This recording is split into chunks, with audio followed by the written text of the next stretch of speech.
Imagine a philosopher whose body is fragile, yet whose words are capable of destroying the foundations of Western civilization. He shouted to the market that God was dead, not to celebrate emptiness, but to warn people of a terrible responsibility they now had to bear.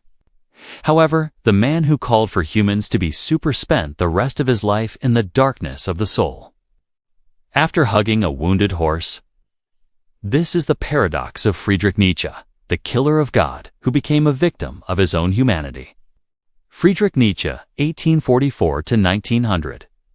The German philosopher shook the world with the statement that God is dead.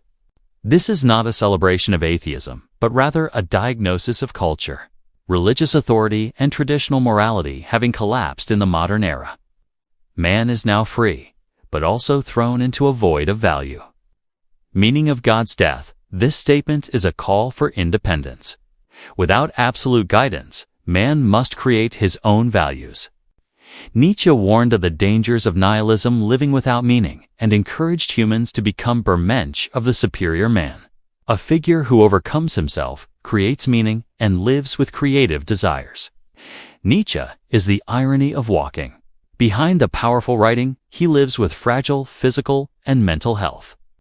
The irony occurred in Turin, 1889, when he hugged and wept over a whipped horse, then experienced a total mental crisis. He has spent the last 11 years in sanity, cared for by his family. Although his work is often misunderstood, Nietzsche planted an important idea. True freedom comes with full responsibility. His philosophy inspired existentialism, psychology, and art. He invites us to dare to question all dogma and live authentically in the world without absolute guarantees. Nietzsche was not a prophet of nihilism, but a doctor of culture who diagnosed the modern crisis. God's death is an invitation to mature, stop looking for answers in the heavens, and begin creating our own heaven or hell on earth. His story teaches that the bravest thoughts can be born from the deepest suffering, and that the greatest courage is to remain in search of meaning, even when we know no meaning is given.